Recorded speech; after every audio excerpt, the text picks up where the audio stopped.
Oke, halo teman-teman semua dan juga Burut. Oke, kembali lagi sama saya. Nah, kali ini saya akan mempresentasikan tentang novel Dompet Ayah Sepatu Ibu. Nah, kalau kalian pengen tahu gimana sih gambaran cerita atau alurnya si Dompet Ayah Sepatu Ibu ini, nah, jadi saya akan ceritakan ya teman-teman sinopsisnya gimana. Nah, jadi ada di sini tuh dua tokoh utama yang diceritakan, ada Zena dan juga Asrul.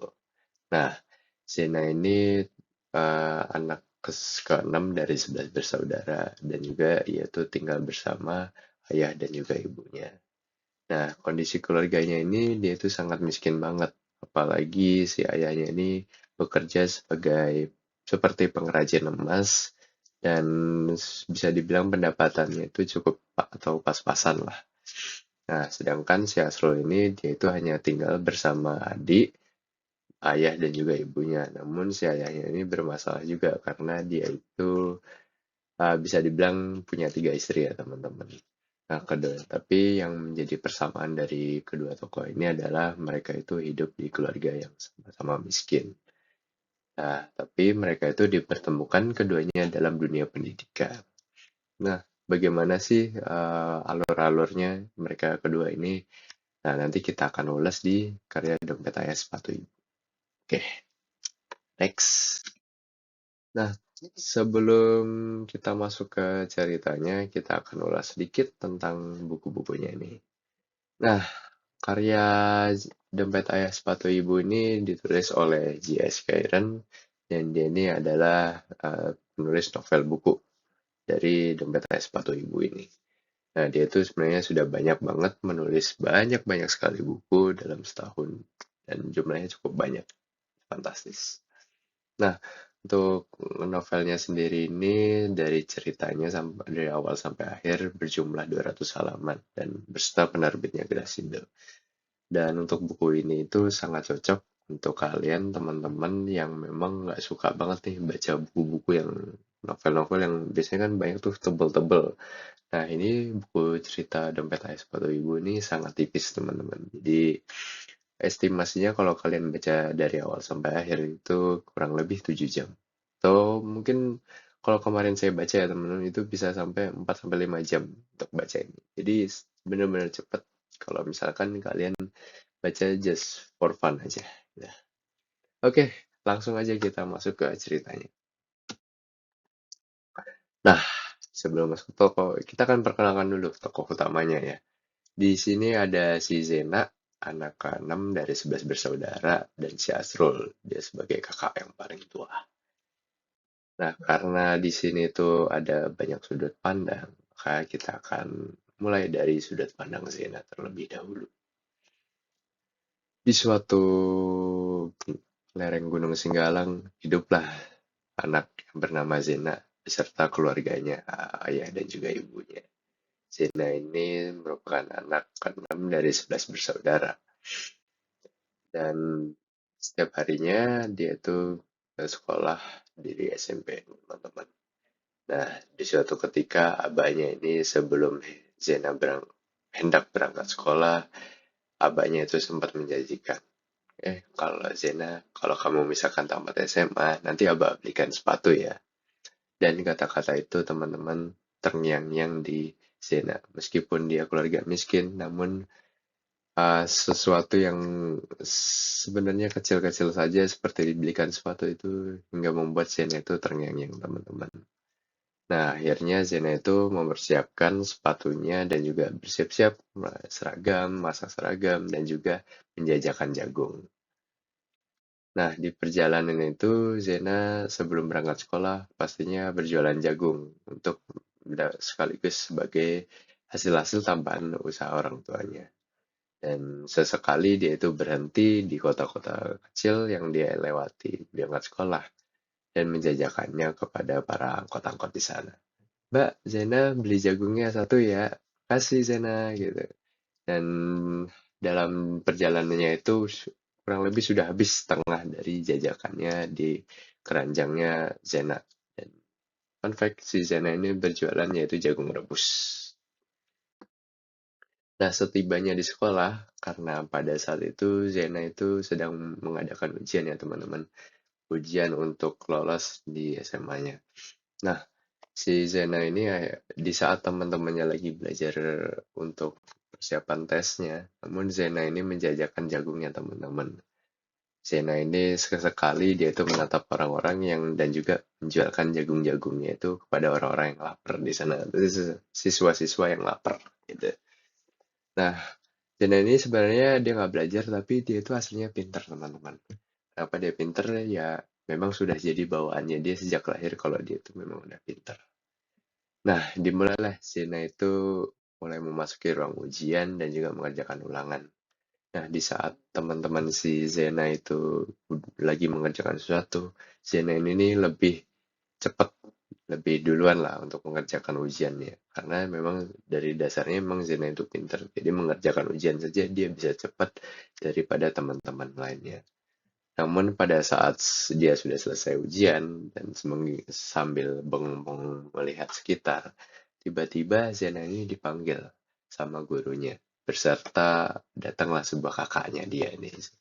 Dan gurunya ini bilang, Zena, kamu bisa ke sini sebentar nggak? Gitu.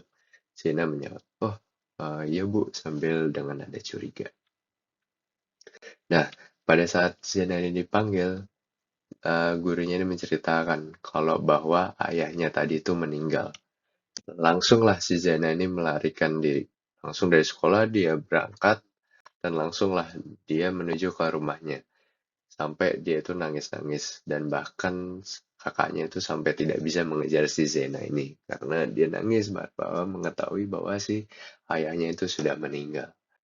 Nah, sesampainya di sana, banyak orang yang sudah mengerubungi rumah Zena, sekaligus memberikan jalan kepada Zena untuk melihat ayahnya yang terakhir kalinya. Nah, di sana dia sudah melihat kondisi ayahnya yang benar-benar sudah dikain kafanin, dan juga si Zena ini melihat adik-adiknya dan juga kakaknya sambil menangis, nangis banget. Namun di situ gurunya langsung pok-pokin si Zena ini untuk menenangkan si Zena ini. Dan di saat situlah Bu Erita sebagai gurunya itu berusaha menenangkan Zena dan Zena itu bersandar di pundaknya Bu Erita. Nah, Bu Erita ini adalah si gurunya Zena. Nah, di minggu-minggu berikutnya setelah si abahnya meninggal, tentunya dia itu terus berada di rumah-rumahnya. Namun ketika itu gurunya itu datang memberi kabar baik terhadap Zena bahwa Zena, ini ijazah kamu ya. Ini selamat ya kalau kamu ini peringkat 1 di sekolah. Zena akhirnya lega banget kayak, oh akhirnya mungkin ini ujian cobaan hidup yang saya alami selama ini akhirnya terbayarkan juga meskipun dengan gantinya dia itu harus kehilangan ayahnya. Dan akhirnya si ibunya itu bilang, akhirnya terima kasih Bu Erita, dan menyadari bahwa perjuangan si anaknya ini tidak sia-sia. Nah, mengetahui si Zena ini juara 1 ya teman-teman. Akhirnya Bu Erita bilang, Zen kamu ikut si Penmaru ya, nah, untuk ke Padang. Nah, fun fact teman-teman, si Penmaru ini dia itu kayak ya kalau di kita itu istilahnya seleksi berbasis tes lah ya, SNBT gitu, untuk masuk ke ujian perguruan tinggi. Namun si emaknya ini langsung uh, memotong, oh kuliah itu mahal bu, ada yang lain harus sekolah juga, perlu banget biaya besar, apalagi abah saja baru meninggal dan kami itu memiliki 11 bersaudara, maka itu sangat sulit banget untuk membiayai si Zena ini berkuliah. Dan juga karena ini tuh gurunya nggak tega, akhirnya dia itu menyerahkan amplop yang berisikan tulisan dari 3 IPS 1 dan guru SMA.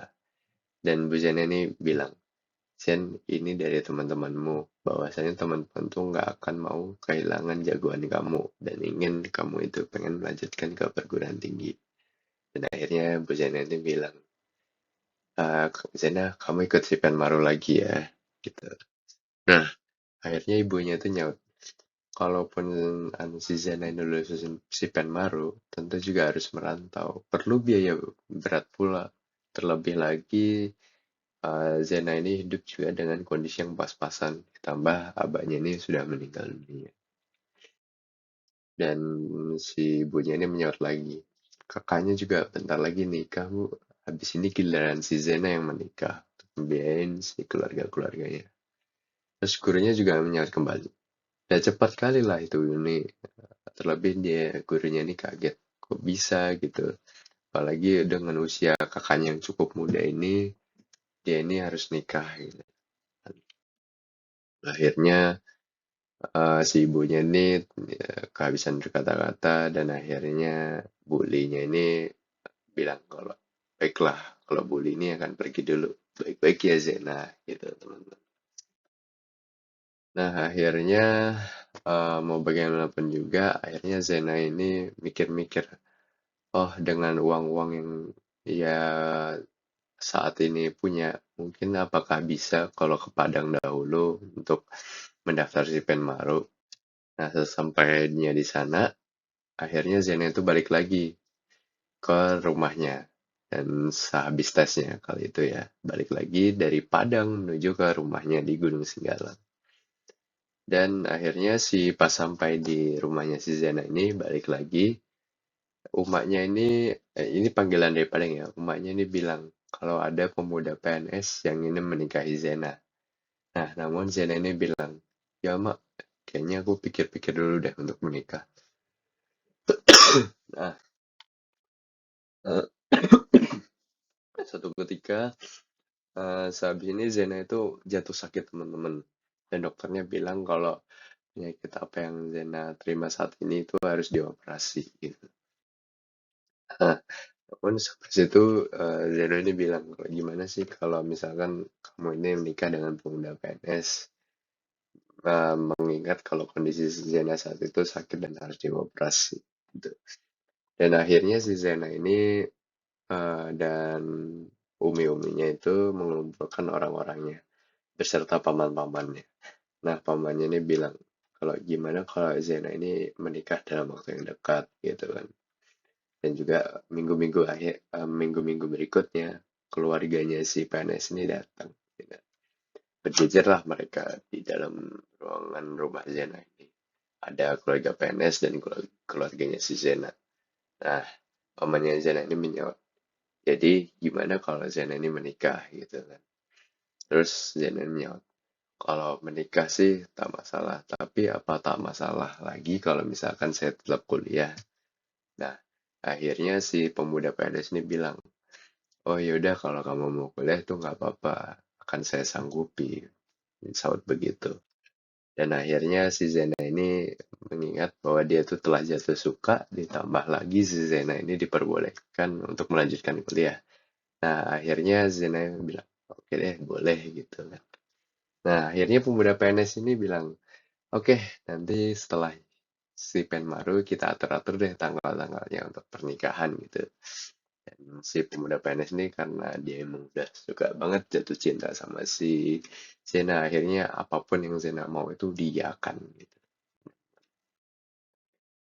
Nah, setelah keluarga atau pemuda PNS-nya ini pergi teman-teman, Zena itu baru ngomong ke pamannya, Mak, kata dokter ini penyakitku ini harus dioperasi dan butuh biaya yang sangat besar. Dan si umatnya berkata bahwa ya sudah kalau kamu misalkan harus dioperasi harus menjual 2 gelang emasnya. Dan sembari sudah menjual emasnya di hari-hari berikutnya, Uma beserta Zena beserta paman-pamannya itu menuju ke Padang untuk dioperasi di sana. Nah, hari-hari berikutnya bukannya tambah sehat ya teman-teman setelah operasi, namun gejala itu makin berat. Zena itu bintik-bintikan di situ, atau kalau kita bisa bilang dia itu kena cacar ya teman-teman ya. Malah ada bentol-bentolnya di situ. Nah, suatu ketika si pemuda PNS ini datang untuk mengonfirmasi kalau Zena ini beneran masih mau atau enggak. Nah, pada saat si pemuda PNS-nya ini datang, dia melihat kenapa Nazena? Kok kamu bintik-bintikan gitu sih? Akhirnya kan ya begitu teman-teman. Namun setelah panjang banget ngobrol, akhirnya Zena itu akhirnya ya sudahlah mau gimana lagi kan. Pemuda PNS itu pun keluar dan sambil ngingatin balik. Oh, kok anaknya gitu sih, cacer gitu kan. Nah, akhirnya si Puna ini membatalkan lamarannya kepada Zena. Nah, namun pada saat si pemuda PNS itu pergi, dia tuh nggak ngonfirmasi ke Zena, ke keluarganya Zena bahwa ia tuh pengen membatalkan pernikahannya. Namun dia konfirmasi gimana? Dia nggak tetap langsung teman-teman, tapi melalui surat gitu. Nah, dikirimin surat, yaitu isi suratnya berkata seperti ini. Untuk keluarga Zena, kami tidak jadi menikahkan anak kami dengan Zena. Nah, bagaimana kalau pernikahannya diganti dengan adik Zena, yaitu Yanti gitu.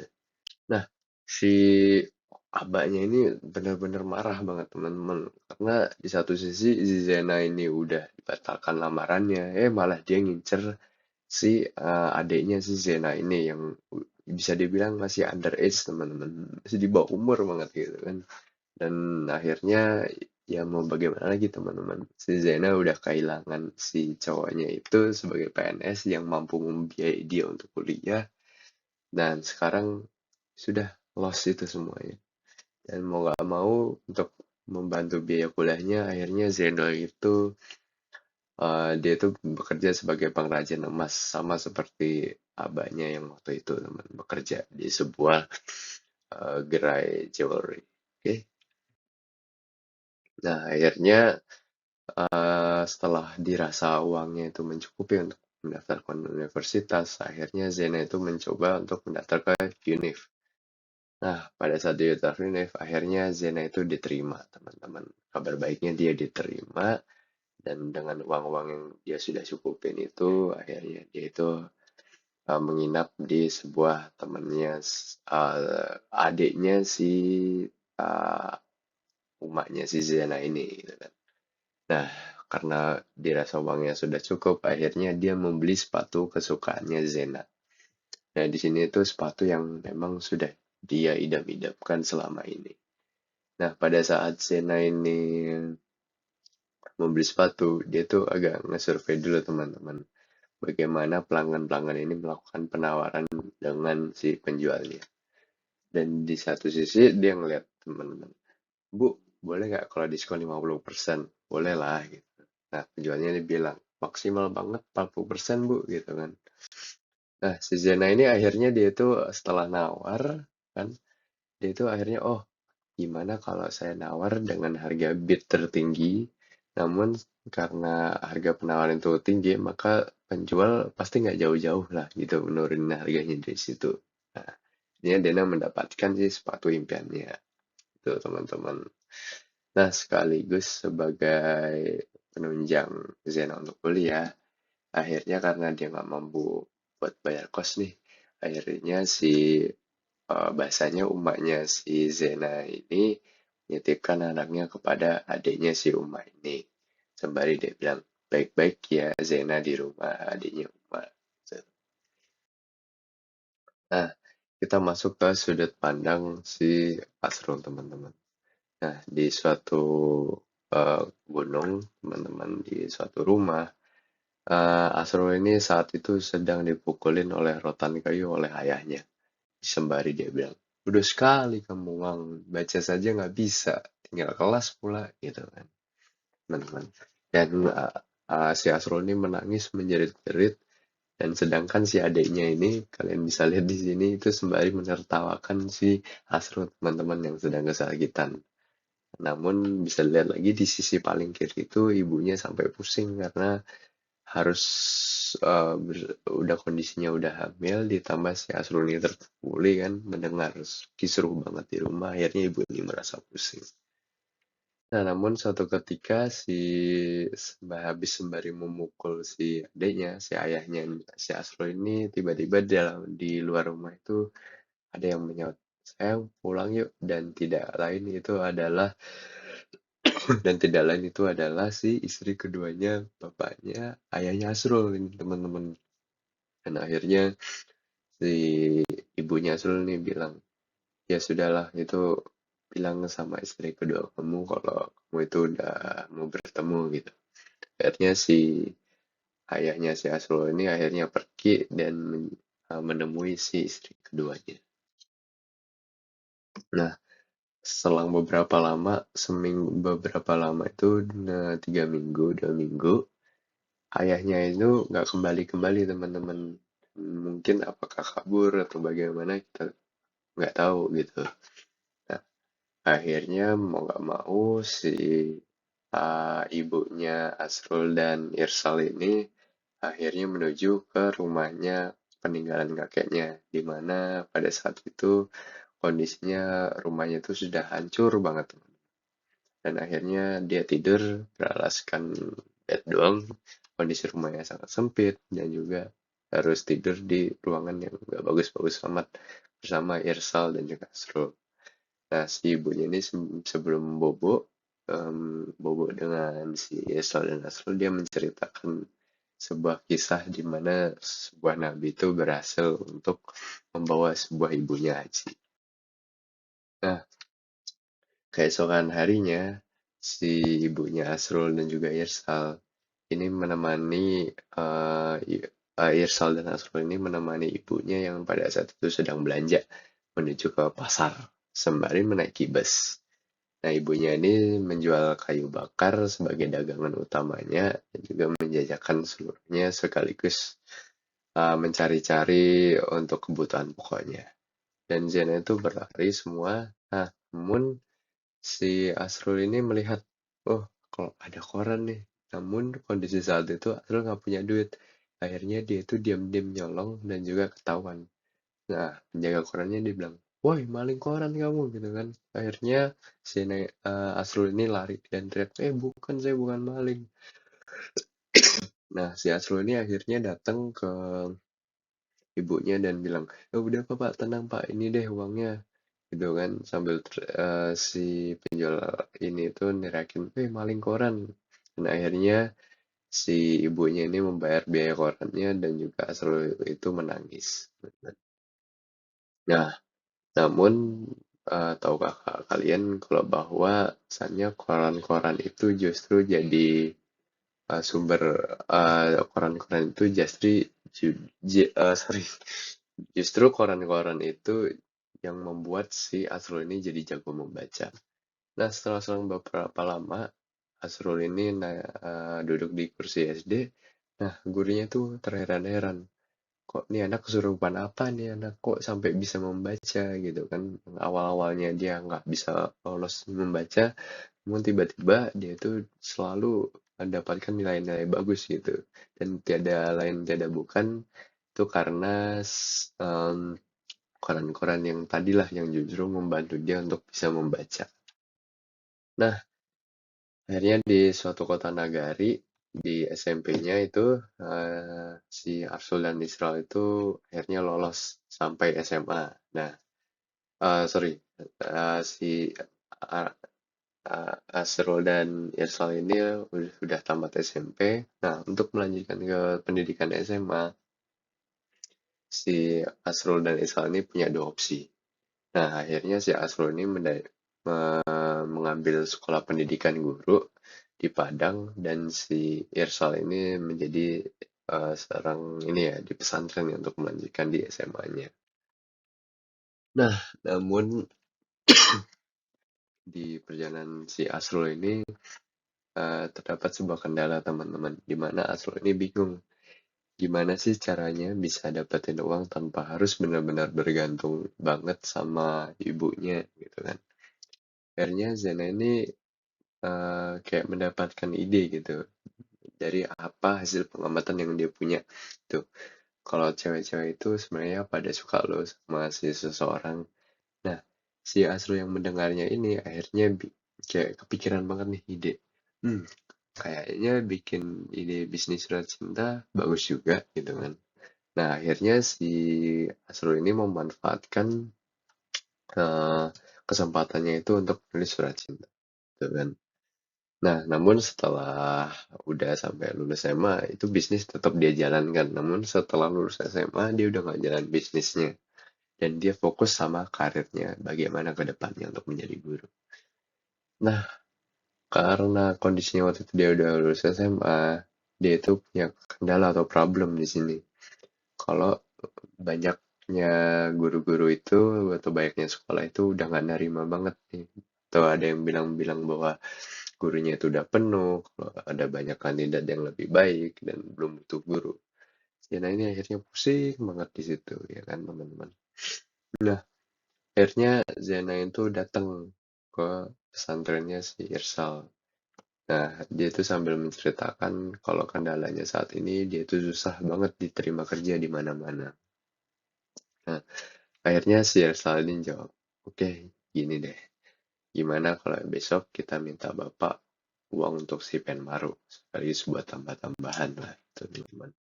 Dan akhirnya si Zena ini, sorry, Irsal dan Asrul ini keesokan harinya dia itu mengunjungi terminal di mana si bapaknya Asrul dan Irsal ini yang pasti dia itu berhenti di tempat pemberhentian itu.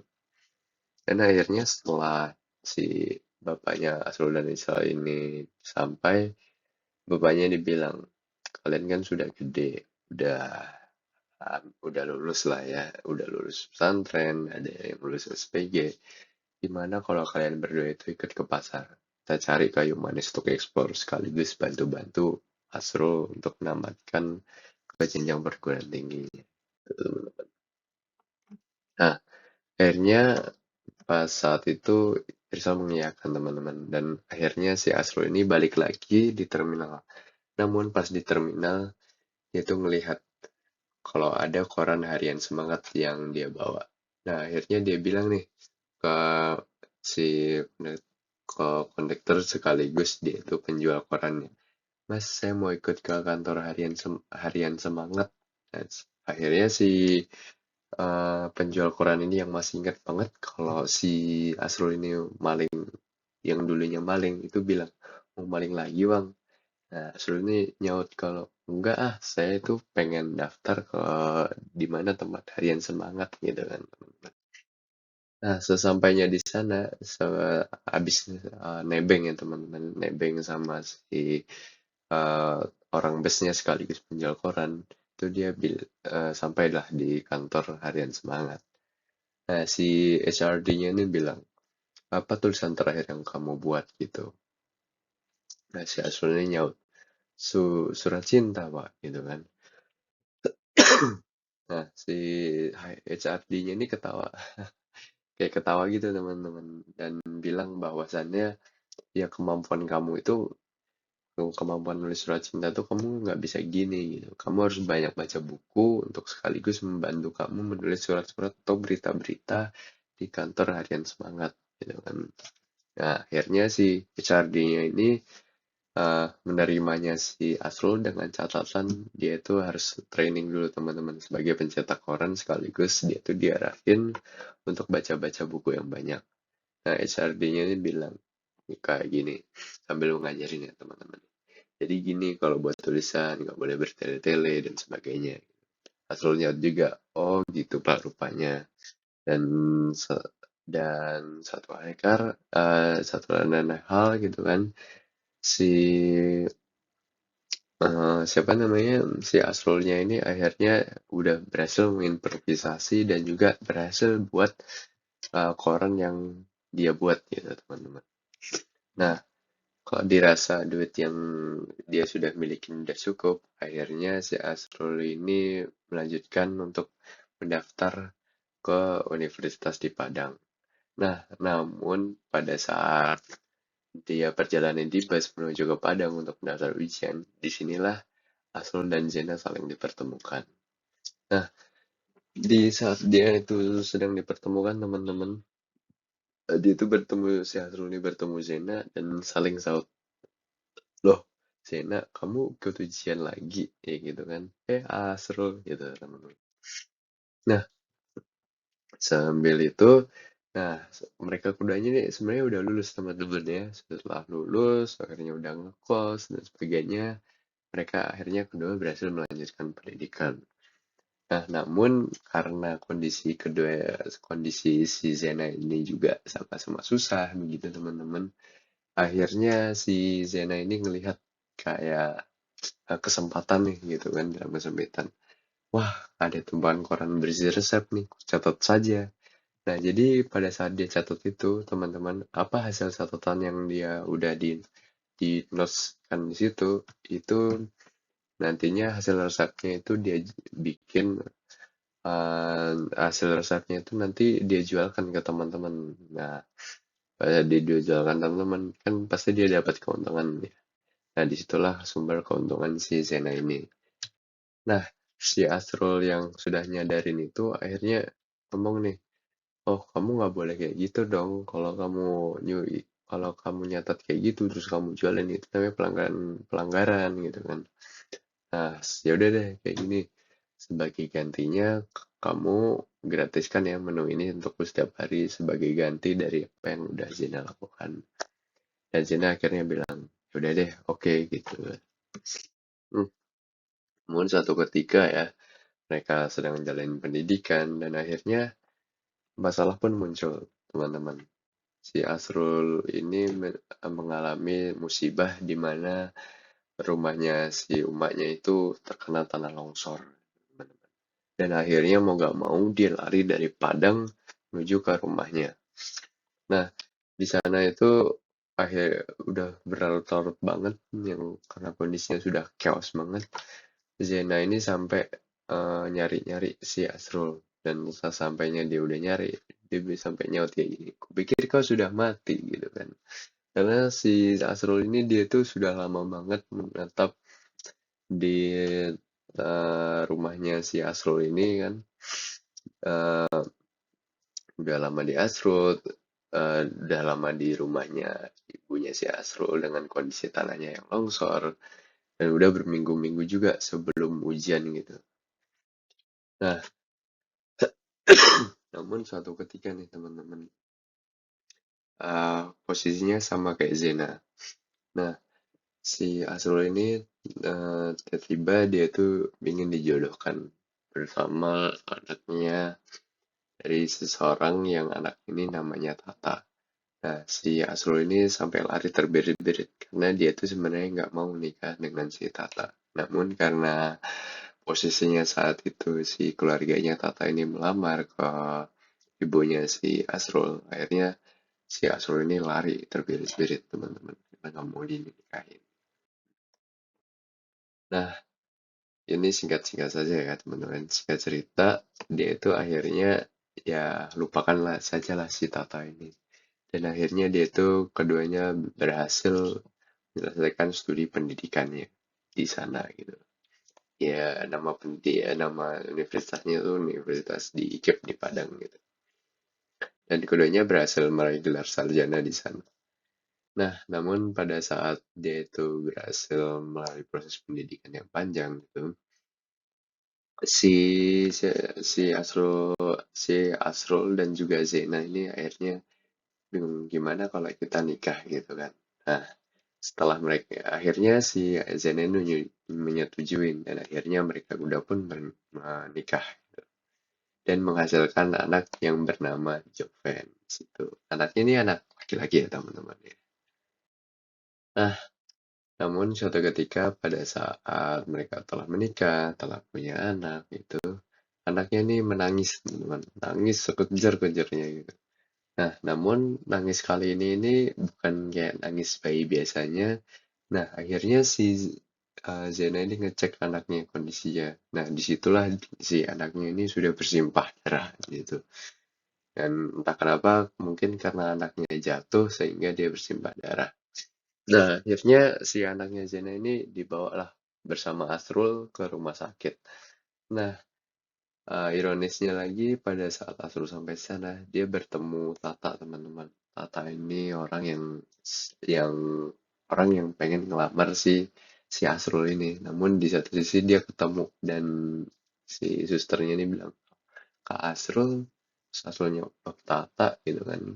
Namun karena mereka keduanya harus kerja profesional, akhirnya Ya sudah mau nggak mau si Tata ini harus ngerawat si anaknya si Asrul, ngerawat perban semuanya gitu. Nah kondisinya saat itu si bayinya ini sedang terluka. Nah akhirnya jelang berapa lama Asrul itu berhasil memiliki rumah teman-teman. Memiliki rumah berdasarkan hasil dia sebagai redaksi, redaktor, ya redaksi lah gitu teman-teman. Nah yang namanya rezeki semua itu pasti datang kepada si Asrul. Nah, si Asrul ini akhirnya bilang, Mas, si Asrul ini akhirnya dapat job banyak gitu kan dari banyaknya orang. Mulai dari jadi asisten menulis, dari asisten penulis, pembuat si artikel, dan pembuat buku. Semua datang ke si Asrul sebagai penulis. Karena dengan pengalamannya dia sebagai jurnalis pada saat itu dan juga nulis banyak banget itu, akhirnya dia tuh banyak job yang datang.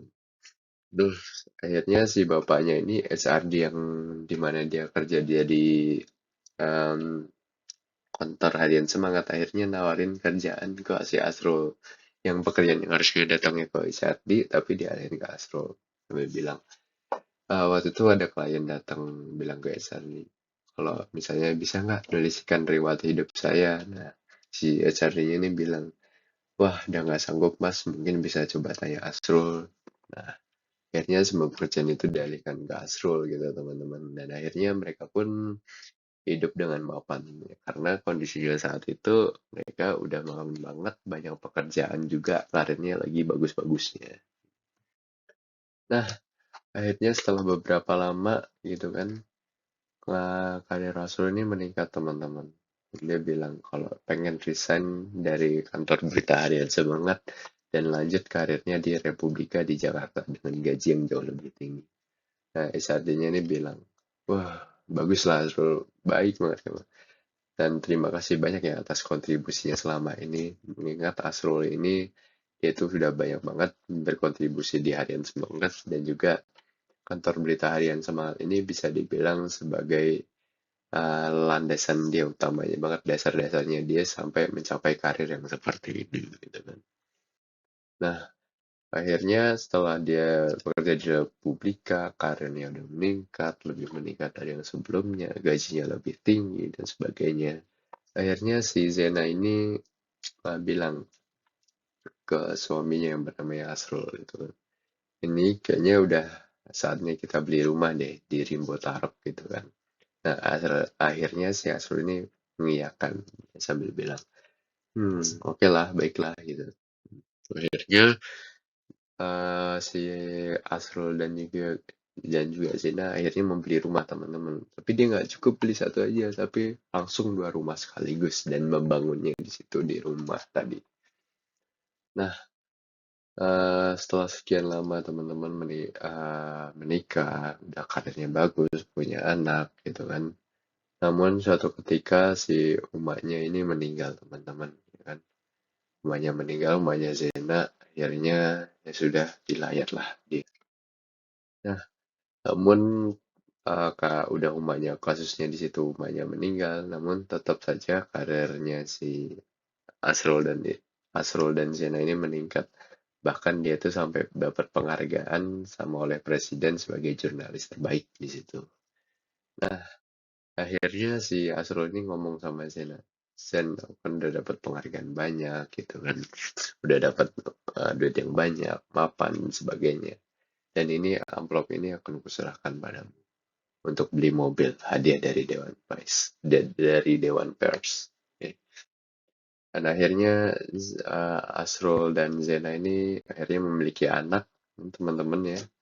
Ini memiliki anak, yang satu lagi cewek, udah karirnya bagus, dan akhirnya dia itu beli mobil teman-teman hasil dari penghargaan dari sebuah presiden itu. Nah, namun teman-teman ya, yang namanya hidup pasti bergejolak. Di situ Zena itu divonis kalau bapaknya ini istri bapaknya sakit vertigo jadi udah nggak bisa kerja lagi membantu si Asrul dan akhirnya Zena ini harus istirahat teman-teman. Nah, udah kondisi ibunya udah sakit gitu teman-teman. Namun suatu ketika rumah yang kondisi kota di Padang itu lagi hancur teman-teman, mengalami kendala yaitu adalah gempa. Nah, satu-satunya rumah yang nggak kena gempa itu adalah rumahnya si Asrul dan Zena. Rumah Asrul Zena ini kan jauh di perkotaan, jadi tidak terdampak sama guncangan hebat dari di kota Padang itu tadi dengan kondisi gempa kan. Akhirnya si Asrul dan Zena ini akhirnya bingung. Bagi kalau misalkan banyak orang itu yang datang ke rumah mereka untuk meminta pengungsian. Namun kondisi saat itu si Asrul dan Zena ini lagi kesusahan, udah lagi duitnya masih seret gitu kan. Meskipun karirnya bagus, duitnya banyak, namun pada saat itu dia itu masih kesulitan gitu karena pengeluarannya itu udah banyak banget gitu teman-teman. Dan sekaligus dia juga harus tampung orang-orang yang datang-datang dari perkotaan untuk mengungsi di rumahnya dia. Nah, namun pada saat dia ngungsi, ya teman-teman, bapaknya ini kan bisa dibilang udah lalu lang ya. Akhirnya dia itu bertemu dengan Asrul ini dengan bertemu dengan bapaknya yang sebenarnya gitu, teman-teman. Karena rezeki itu datang dari mana aja, akhirnya pada saat dia pengungsian dia itu ketemu dengan bapaknya. Nah, akhirnya ya keduanya meskipun dari tadi dia bergejolak, udah ada umatnya meninggal gitu. Ditambah lagi dia kesulitan, anaknya kena dan sebagainya, namun itu tidak menyurutkan karirnya si Asrul dan akhirnya anak pertamanya ini masuk ke teman-teman. Nah, itulah yang sampai sekarang akhirnya si keluarga Asrul dan Zena ini akhirnya hidup dengan mapan dengan keluarga yang sudah sukses sampai sekarang. Gitu teman-teman. Apakah seru ceritanya? Ya silahkan kalian nilai sendiri teman-teman. Nah, oke. So, kita langsung masuk aja ya ke kelebihan dan kekurangan ceritanya. So far untuk kelebihannya itu, kalau saya bilang ya teman-teman, ceritanya itu menarik di awal dan di pertengahan. Tapi kalau di akhir itu nggak kurang seru itu. Jadi itu kelebihannya teman, ceritanya menarik di awal dan di pertengahan. Namun untuk kekurangannya di sini itu ceritanya terlalu bertele-tele. Bahkan banyak banget bahasa-bahasa yang sebenarnya nggak penting tapi dimasukin di situ. Yang akhirnya cerita intinya itu sebenarnya saya nggak dapat teman-teman. Nah, yang kedua adalah detail cerita yang tak lengkap sehingga membuat bingung membaca episode selanjutnya. Nah, jadi maksudnya itu detail cerita ini nggak lengkap. Ada satu cerita yang sebenarnya nggak dijelasin banget si Asrul ini lagi ngapain atau lagi berbuat apa. Namun tiba-tiba ceritanya lengkap aja gitu kan. Langsung di suatu Asrul udah lagi sukses itu kan nggak nyambung teman-teman. Makanya terlalu sih kalau saya bilang ya terlalu banyak detail-detail yang sebenarnya nggak penting gitu. Yang ketiga banyak bahasa daerah yang digunakan sehingga harus membuka kamus. Nah, biasanya kan kalau ada bahasa-bahasa yang bisa dibilang bahasa daerah atau bahasa asing pasti ditempatkan di footnote. Namun di footnote ini dia tuh nggak dijabarkan gitu. Jadi kita harus buka Google buat cari apa sih arti dari bahasanya itu, teman-teman. Nah, sebagai rating ya, jujur teman saya kasih 2 dari 5 bintang. Kenapa saya kasih segitu? Ya jujur ya teman-teman ya, meskipun bukunya ini bisa dibilang bestseller atau banyak orang yang baca, namun saya tuh ngerasa kalau buku ini terasa kurang menarik gitu teman-teman. Karena tambah ceritanya terlalu bertele-tele, bikin ngantuk, dan juga ya saya rasa memang saya lebih milih buku-buku dari novel-novel dari pengarang yang memang kurang terkenal. Karena saya dari banyaknya novel yang udah saya baca, itu sebenarnya yang saya rasa masih kurang banget itu sebenarnya ini nih, teman-teman. Yang terakhir, Dompet Ayah Sepatu Ibu. Jadi memang banyak rumor sih kalau misalkan si JS Kairan ini banyak menulis buku pakai ghostwriter kan teman-teman. Jadi uh, buku-buku apa yang dihasilkan itu kadang gaya bahasanya mungkin cukup berbeda gitu teman-teman. Nah, ya itu aja. Sekian presentasi dari saya teman-teman. Mungkin adakah pertanyaan gitu kan? Kalau bisa ada pertanyaan bisa diajukan ya teman-teman ya. Terima kasih teman-teman. Oke, kita masuk ke apa ya, infografis ya teman-teman ya. Nah, di sini salah satu toko yang pengen saya review ini adalah si Zenanya sendiri. Oke, nah kita runtut dari kejadian-kejadian apa yang sudah dialami Zena sampai dia itu sukses di pendidikan sendiri hingga sampai keluarga. Nah, di sini yang pertama ini adalah keluarga, di mana Zena ini tinggal bersama Aba, seorang kuli pengrajin emas, dan ada Uma sebagai ibu rumah tangga, dan juga 11 saudaranya ini. Dan juga yang kedua yaitu momen di mana ia harus ditinggal oleh abahnya, dan ditinggal abahnya ini membuat si Zena ini harus menjadi tulang punggung keluarganya, dan dia itu sekaligus juga harus membiayai kuliahnya sendiri, sekaligus membiayai hidup keluarga dan sekolah adik-adiknya. Nah, yang ketiga sempat dilamar pemuda PNS nih, yang tadi diceritain. Cuma nggak jadi gitu teman-teman, karena ngeliat kondisi Zena. Nah, Zena juga sempat dilamar sama si pemuda PNS ini yang ingin menikahinya, namun dibatalkan oleh pemuda karena kondisi Zenanya ini yang cukup buruk gitu. Dan banyaknya kejadian yang telah dialami, akhirnya itu semua Zena keluar dan akhirnya dia itu sampai sukses membiayai pendidikannya sendiri. Nah, bekerja di tempat seperti abahnya yang dahulu, Zena akhirnya bisa keluar dari masa keterpurukan hingga akhirnya itu bisa membiayain kuliahnya sendiri dan bahkan sampai berkeluarga teman-teman. That's it. Thank you semuanya, teman-teman. Terima kasih.